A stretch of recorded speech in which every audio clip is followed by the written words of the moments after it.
non-violent extremism. Non-violent extremism. One of the Home Secretary's measures for dealing with non-violent extremism will, it seems, prevent some people from speaking or publishing, not necessarily because they were going to break the law, but because what they say is offensive.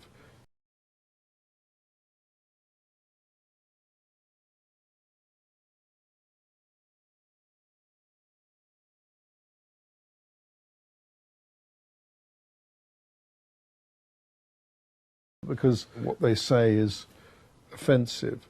Do you think that's the way to deal with this problem or not? I think in the short term, yes.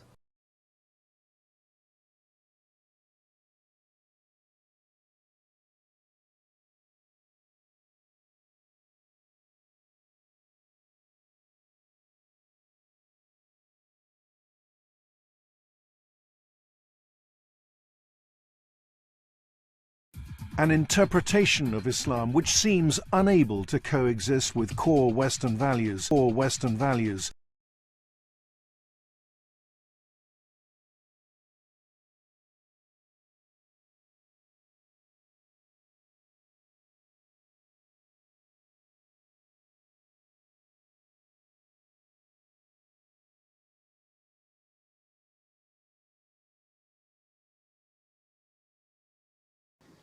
The highest punishment is in terms of, for example, Islamic punishment is killing. Okay, for example, and that will be if there will be adultery with all of the procedures. So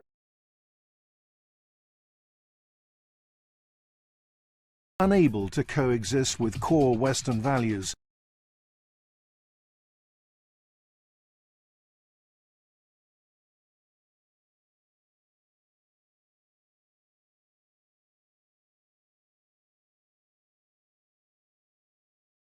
Okay, so after all of completing all of that procedure, so then the maximum punishment is 39 lashes actually.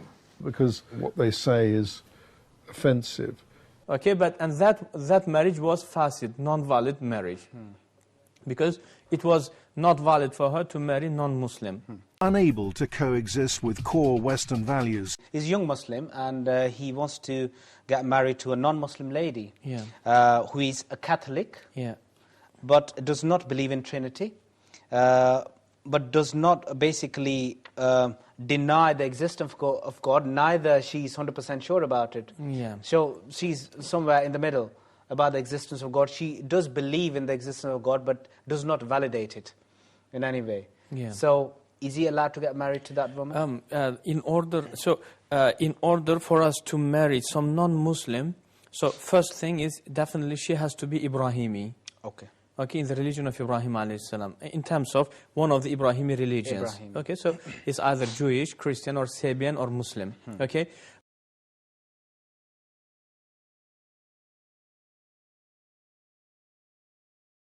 Fits the government's definition of a non-violent extremist.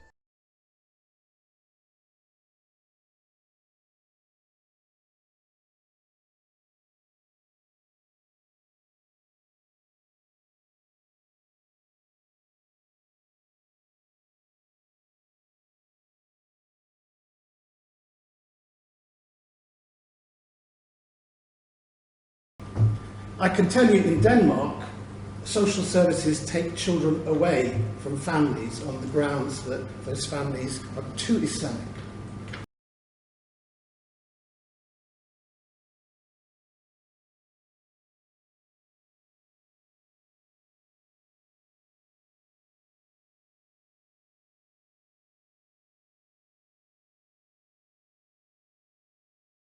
With Islamic extremism, there's a conveyor belt, okay? So you start off as the one who prays 5 times a day, all right? And then you're the one who really takes more religious observation more seriously. You wear a scarf, you cover your face, you don't want to play a musical instrument, you want to sit, you organise a gathering and men and women sit separately, and then somewhere along the line you join Hizb ut-Tahrir, and then somewhere along the line it's Al-Qaeda, and now there's ISIS, and God knows what there'll be tomorrow, and so the official policy is we make a criminal division at a certain point, and currently it's between political Islamists and violent people, okay? But that may shift. And the other official policy is, if becoming more Islamic makes you more of a risk, let's do things that make people less Islamic. Let's promote people that reform the religion. Let's demonize mosques that teach a traditional form of the religion. And that's why you hear a lot of calls for Islamic reform being promoted by those sections of the political class.